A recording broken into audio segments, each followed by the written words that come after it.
Hello friends, आज हम पढ़ने वाले हैं क्लास 10th का पहला चैप्टर रियल नंबर का जो एक्सरसाइज 1.3 है। आज हम उसको डिस्कस करने वाले हैं और उसमें हमें पढ़ना है किसी भी संख्या की अपरिमेयता को कैसे सिद्ध किया जाता है। एग्जाम के पॉइंट ऑफ व्यू से ये बहुत ही ज़्यादा इंपॉर्टेंट है और हर एक बार एक सवाल लगभग में से पूछी ही जाती है। तो चलिए, आज का जो मेरा पहला सवाल है वह ये है कि सिद्ध कीजिए कि √2 एक अपरिमेय संख्या है। अगर हम इसको प्रूव कर लेते हैं तो इसके मदद से आप इससे जुड़ा हुआ अनेकों सवाल को आप बना सकते हैं बिल्कुल आसानी से। फिर √5 के बारे में, फिर √3 के बारे में हम भी पढ़ेंगे। चलिए देखते हैं पहले इसको। हम यहाँ पर देखिए लिखें, जस्ट इसको अपोजिट मान के चले हैं। यहाँ पर है √2 अपरिमेय संख्या प्रूव करनी है, तो हम अपोजिट ये लिए कि माना कि √2 एक परिमेय संख्या है। जब आप ये बताइए, जब ये परिमेय होगा तो इसे हम p/q के रूप में लिख सकते हैं। ये √2 बराबर होगा p/q के। और आप ये देखिए यहाँ पर q के बारे में इंफॉर्मेशन है कि q does not equal to क्या होता है, 0 होता है। और यहाँ पर आपको भाषा लिखना, और इसमें एक छोटी सी बात है जो आपको समझने की जरूरत है। जैसे हमने लिखा p/q परिमेय संख्या है, तो कोई भी जो परिमेय संख्या होती है वो हमेशा अपने स्टैंडर्ड रूप में रहती है। जैसे आप ये कह लें अभी, जैसे अगर हम लिख लें 2/3, इसका मतलब ये हुआ कि 2/3 या कटने की स्थिति में नहीं है, यह अपने स्टैंडर्ड रूप में है। कहने का मतलब ये हुआ कि 2 और 3 केवल और केवल एक से ही दोनों कट सकते हैं, इसके अलावा और किसी संख्या से ये नहीं कटेगी। बात समझ में आ रही है? यही बात को हम लोग यहाँ पर भाषा में लिखने वाले हैं। यहाँ p और q का केवल एक उभयनिष्ठ गुणनखंड होगा। उभयनिष्ठ मतलब जो दोनों को काट दे। बात आ रही समझ में? चलिए लिखते हैं। हम यहाँ पर ये लिखें, यहाँ p तथा q का केवल एक उभयनिष्ठ गुणनखंड है। कहने का मतलब p और q केवल एक से ही कट सकता है। अब आप एक बात बताइए, अगर ये हम लिख दिए फिर इसको आगे लेके बढ़ते हैं, तो आप यहाँ पर ये लिखेगा √2 बराबर होगा p/q, और फिर लिखेंगे दोनों तरफ वर्ग करने पर। ये लिखें दोनों तरफ वर्ग करने पर, फिर इसको हम क्या करेंगे, वर्ग कर देंगे। अब लिखेंगे √2 का स्क्वायर बराबर हो जाएगा p/q का भी स्क्वायर। ये √2 का जब आप स्क्वायर कीजिएगा तो रूट हट जाएगी, यानी ये हो जाएगा 2 बराबर में हो जाएगा ये p²/q²। और या कोना कोनी जैसे गुना कीजिएगा तो ये q² यहाँ आएगी तो 2 यहाँ पर आ जाएगी। तो हम ये लिख सकते हैं यहाँ पर कि q² बराबर हो जाएगा p²/2। अब इसका मतलब ये हुआ कि p²/2 का मतलब ये हुआ कि अब p² 2 से विभाजित हो रही है। समझ में आ रही बात? तो जब p² 2 से विभाजित होगी तो p भी 2 से विभाजित निश्चित रूप से होगा। इसी बात को हमको यहाँ पर क्या करना है, भाषा में लिख लेना है। फिर देखिए, जब p² 2 से विभाजित हो रही है, इसका मतलब ये हुआ कि p का जो मान होगा वह 2 से कटने वाली कोई संख्या ही होगी। अगर हम ये कह रहे हैं कि p 2 से कट रही है, इसका मतलब क्या हुआ? इसका मतलब ये हुआ कि p का मान 2 से कटने वाली कोई संख्या होगी, चाहे वो 2 होगा, 4 होगा, 6 होगा, 8 होगा, वो हमको पता नहीं है। हम ये मान लेते हैं कि p का जो मान होगा वह 2 से कटने वाली कोई संख्या होगा। हमने क्या लिखा? माना कि p बराबर 2k।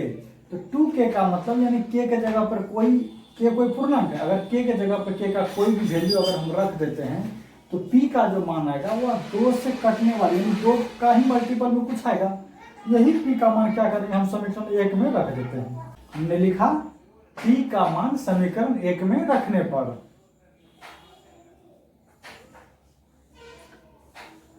तो समीकरण आपका 1 देखिए क्या है, q² बराबर है p²/2। इसका मतलब p के जगह पर p का मान रख देंगे हम। तो हम ये लिखेंगे q² बराबर हो जाएगा 2k का होल स्क्वायर बट्टे में क्या देंगे, 2। जैसे आप इसको लिखिएगा, ये 4k² बट्टे क्या हो जाएगा, 2। तो आप ये लिखिए यहाँ पर ये कि q² बराबर हो जाएगा 4k²/2। और जब ये 2 से काटेगा 2 2 2 4, यानी कि आप 2k² बराबर q²। तो हम यहाँ पर जगह के कमी के कारण हम इस बात को अब यहाँ पर लिख देंगे, कोई दिक्कत? चलिए देखिए, यहाँ पर अगर हम ये लिखें, यहाँ पर k² बराबर हो जाएगा q²/2। फिर वही बात कि यहाँ q² भी मेरा 2 से विभाजित हो रहा है, और जब q² 2 से विभाजित हो रही है तो निश्चित रूप से q भी 2 से विभाजित होगी। तो इस बात को हमें भाषा में यहाँ पर क्या करना है, लिख देना है। हमने इसी बात को नोट डाउन कर लिया यहाँ क्यू स्क्वायर 2 से विभाजित हो रही है, इसलिए क्यू भी क्या होगा 2 से विभाजित होगी। अब यहाँ पर आप अपनी बातों की विविधता को देखिए, यहाँ पर देखिए कैसे अलग अलग एक ही जगह पर कैसे दो रंग की बात किया जा रहा है। यहाँ पर आपने लिखा कि P तथा Q का केवल एक उभयनिष्ठ गुणनखंड हुआ। कहने का मतलब ये हुआ कि P और Q केवल एक से कटेगा, लेकिन जैसे हमने आगे बढ़ा तो यहाँ पर ये देख रहे हैं कि P और Q आपका एक ही से नहीं 2 से भी कट रही है। इसका मतलब ये हुआ कि बातों में यहाँ पर विरोध हो रही है। क्या हो रही है? विरोध हो रही है। इसका मतलब ये हुआ कि हम जो माने थे यहाँ पर परिमेय संख्या है वह क्या था? गलत था। तो हमने अपने माने हुए चीज को ही गलत साबित कर दिया। जब ये परिमेय संख्या नहीं है तो निश्चित रूप से तो अपरिमेय होगा। ये इस तरह से इस बात को हम प्रूव कर सकते हैं। बस यहाँ पर 1-2 लाइन की भाषा है जो आपको लिख लेनी है। तो यहाँ पर हमने ये लिखा है जो कि एक विरोधाभास है, वही जो आप बोले थे वही क्या है? विरोध उत्पन्न हो रही है। आप इस बात को जान रहे हैं और हमने लिखा, इसलिए मेरा मानना क्या था? हमने जो माना था यहाँ पर परिमेय संख्या है वो मानना मेरा क्या था? गलत था। जब परिमेय संख्या नहीं होगा तो अपरिमेय तो स्वाभाविक होबे करेगा वो। दोस्तों जैसे अभी हमने √2 की अपरिमेयता को सिद्ध कर लिया, तो हम अब ये काम आप पे छोड़ते हैं कि आप इसको इजीली से √3 को, √5 को और √7 को बस यही प्रोसेस पर जहां जहां हमने √2 लिखा है 2 लिखा है वहां पर आप अगर √3 को कर रहे हैं तो √3 लिख देना है और √5 कर रहे हैं तो √5 को लिख देना है। इस प्रकार से √3 और √5 की अपरिमेयता आप इजीली सॉल्व करते हैं। और हम बढ़ते हैं अपने एक्सरसाइज के दूसरे सवाल में। दूसरा सवाल जो है आपका बस यही अपरिमेयता ही सिद्ध करना है, लेकिन इसका थोड़ा सा अलग टाइप है और ये बहुत इजी है उससे बहुत ज्यादा। तो चलिए अपना सवाल देखते हैं क्या है। कहता है सिद्ध कीजिए कि 3 + 2√5 एक अपरिमेय संख्या है। तो देखिए तो इसको कैसे लिखते हैं, फिर कैसे बनाते हैं? बहुत इजी है। यहाँ पर हमने लिखा, माना कि 3 + 2√5 एक परिमेय संख्या, बस वही तो करना है। परिमेय मानना है और अपने हुए माने चीज को क्या करना है? गलत साबित कर देना है। और इससे ज्यादा इसमें कुछ है ही नहीं। चलिए फिर देखते हैं। यहाँ पर हम लिखेंगे 3 + 2√5 यह बराबर हो जाएगा P/Q के।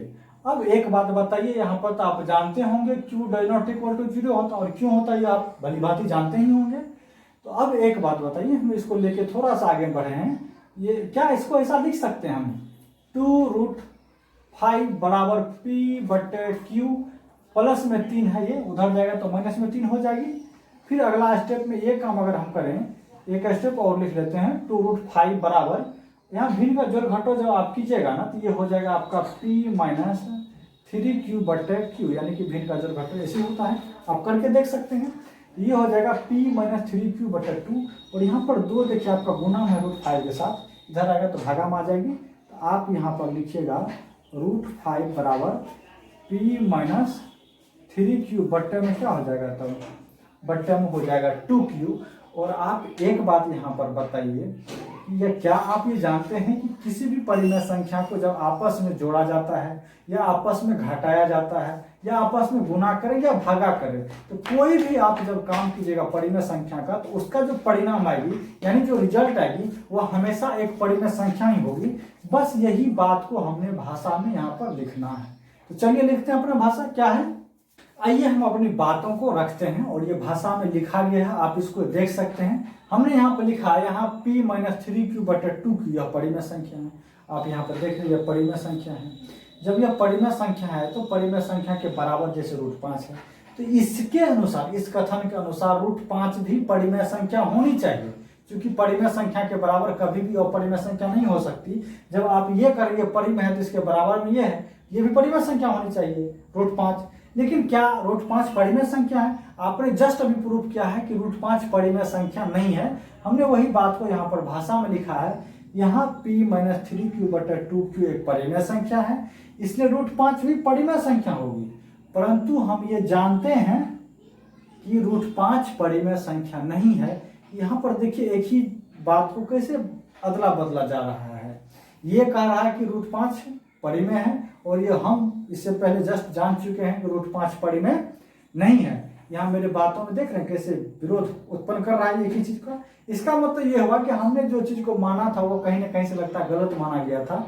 हमने लिखा है इसलिए कि मेरा मानना गलत है, इसलिए 3 + 2√5 क्या होगा? एक अपरिमेय संख्या होगी। तो इस टाइप के जितने भी सवाल होंगे आप इसको बिल्कुल आसानी से बना सकते हैं। फिर बढ़ते हैं अपने अगले सवाल की ओर। अब आइए देखते हैं अपना अगला सवाल। अगला सवाल है निम्नलिखित जो संख्या इसकी अपरिमेयता को आपको सिद्ध करनी है। जैसे हमें सिद्ध करना 1/√2 एक अपरिमेय संख्या, इसको कैसे सिद्ध करें हम?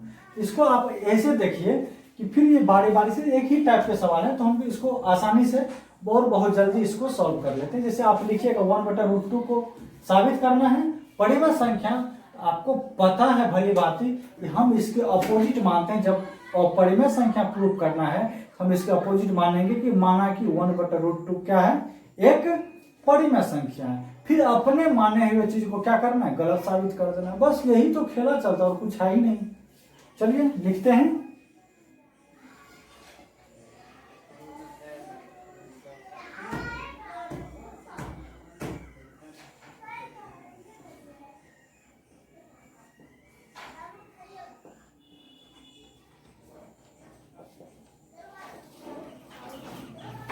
हमने क्या माना कि 1/√2 एक परिमेय संख्या है, और यह परिमेय संख्या है तो इसको हम क्या करेंगे, p/q के रूप में लिखेंगे, जहां पर आप ये जानते हैं q does not equal to क्या होता है, 0 होता है। और यहाँ पर √2 देखिए नीचे में है ना, तो क्या हम ये बात पता है आपको, इसको ऐसा कर सकते हैं क्या, √2 है ना, अगर हम नीचे पर दोनों में √2 से गुना कर लेते इससे कोई अनर्थ होता है क्या? गणित में वो सारे काम करेंगे जिससे कोई फर्क न पड़ता हो। यहाँ पर बराबर में p/q ये लिख दीजिए आप। जिसे √2 को 1 से गुना आप कीजिएगा तो ये हो जाएगा आपका √2 को √2 से गुना कीजिएगा तो यहाँ पर क्या होगा, ये होगा आपका 2, और ये बराबर हो जाएगा p/q के। और यहाँ पर 2 देखिए आपका भागा में है, इधर जाएगा तो हो जाएगा गुना में। तो आप ये लिखिएगा √2 बराबर हो जाएगा 2p/q। अब इससे पहले भी आपको हमने बताया है कि जब आप परिमेय संख्या को आपस में जोड़ेंगे, घटाएंगे, गुना करेंगे, भागा करेंगे तो उसका रिजल्ट क्या आने वाली है, एक परिमेय संख्या आएगी। इस बात को आप जानते हैं और हम पिछले सवाल में इस बात को बोले भी हैं। तो फिर से वही बात को अपनी भाषा में क्या करना, लिखना है। तो चलिए लिखते हैं अपना भाषा। चलिए वही बात को हमने क्या लिखा, अपनी भाषा में लिख दिया। यहाँ 2p/q एक परिमेय संख्या है, तो यह 2p/q के बराबर में है √2। इसके अनुसार ये भी परिमेय संख्या होनी चाहिए √2। ये कथन कर रहा है कि √2 परिमेय संख्या होगी, लेकिन हमने अभी जस्ट तो साबित किया इस चीज को कि √2 परिमेय नहीं है, अपरिमेय है। यहाँ पर आपके बातों में विविधता यानी बातों में द्वेष, अलग अलग की बात आ रही है एक ही जगह पे। एक जगह कर रहा है कि परिमेय, एक जगह कर रहा है अपरिमेय। इसका मतलब ये हुआ, ये आने का कारण क्या है, ये आने का कारण है कि हमने इसको माना था परिमेय, ऐसा सोच के माने थे इसलिए हम बनाए थे। इसका मतलब ये हुआ कि यह परिमेय नहीं है, तो हमने अपने माने हुए चीज को क्या कर दिया, गलत साबित कर दिया। आप इसको देखिए कैसे लिखेंगे, फिर बस अपनी भाषा ही है, भाषा हमने लिखा यहाँ पर क्या लिखा, इससे मेरा मानना क्या था, गलत था। इससे यह साबित हो जाता है कि 1/√2 मेरा क्या होगा, परिमेय नहीं अपरिमेय संख्या होगा। यहाँ पर दोस्त यही भी काम करना है, खाली आपको अपने ही चीज को मानना है। हमने अपोजिट मान के चला, परिमेय है, और वही माने हुए चीज को क्या कर दिए, गलत साबित कर दिए। और यही करने से आपका साबित हो जाता है कि वो परिमेय अगर नहीं है तो क्या होगा, अपरिमेय संख्या होगा। फिर अपने अगले सवाल को बढ़ते हैं। बहुत ही आसान, ऐसे ही लिखेंगे और यही भाषा होने वाली है, उसमें ज्यादा बात नहीं बनाएंगे और फिर इसको आसानी से हम लोग लिख लेते हैं। तो आप इसको लिख सकते हैं। चलिए यहाँ पर ज्यादा समय न लेते हुआ इसको हम लोग आसानी से कर लेते हैं। यहाँ पर हमने लिखा, माना कि 7√5 एक परिमेय संख्या है, और आप जानते हैं जब परिमेय संख्या है तो इसको हम p/q के रूप में लिख सकते हैं। तो आप हमने यहाँ पर लिखा 7√5 बराबर p/q। और आप यहाँ पर ये देखिए 7 यहाँ पर गुना में, इधर आगे भागा में हो जाएगी, ये हो जाएगा p/7q। इसका मतलब परिमेय संख्या को आपस में गुना किया जा रहा है या भागा किया जा रहा है। तो वही बात लिखी, यहाँ p/7q एक परिमेय संख्या होगी, इसलिए √5 ही परिमेय संख्या होगी। परंतु हम ये जानते हैं कि √5 मेरा परिमेय संख्या नहीं है, इसलिए मेरा मानना क्या हो जाएगा, गलत हो जाएगा। अतः इससे यह साबित हो जाता है कि 7√5 मेरा परिमेय संख्या नहीं, क्या है, अपरिमेय संख्या है। तो समझे इस बात को, बहुत ही इजी है, बहुत ही आसान है। इसको आप 2-4 बार प्रैक्टिस करके इसको आसानी से सीख सकते हैं, कुछ है ही नहीं ऐसे सवालों में। फिर देखते हैं अपना अगला सवाल। अगला सवाल है, माना कि 6+√2 एक परिमेय संख्या। आपको हर बार के भांति पता होगा कि हम अपोजिट मान के चलते हैं। हमने लिखा है 6+√2 एक परिमेय संख्या है, और आप ये जानते हैं जब परिमेय संख्या है तो उसे हम p बटा q के फॉर्म में लिखेंगे। बस यही काम किया, यहाँ पर √2 को रहने दे, 6 को बराबर सेट कर दिए। यहाँ पर इस प्रकार का कैलकुलेशन करने पर ये आ गया p माइनस 6q बटा q। और वही हर बार की भांति वही भाषा को हमने बार बार लिखा है। यहाँ पर वही p माइनस 6q बटा q एक परिमेय संख्या है, इसलिए √2 भी क्या होगा, √2 भी एक परिमेय संख्या होगी। परंतु हम ये जानते हैं कि √2 मेरा परिमेय संख्या नहीं है, इसलिए मेरा मानना गलत है। यानी कि हमने जो माना था परिमेय संख्या या 6 प्लस √2 को, या मेरा मानना क्या था, गलत था। और ये जैसे गलत साबित हो जाती है, ऑलरेडी प्रूफ हो जाती है कि यह एक अपरिमेय संख्या होगा। दोस्तों अगर आपको मेरी वीडियो अच्छे लगे इसे जरूर लाइक कीजिए, शेयर कीजिए और सब्सक्राइब कीजिए और अपने दोस्तों में ज़्यादा से ज़्यादा दोस्तों में शेयर कीजिए।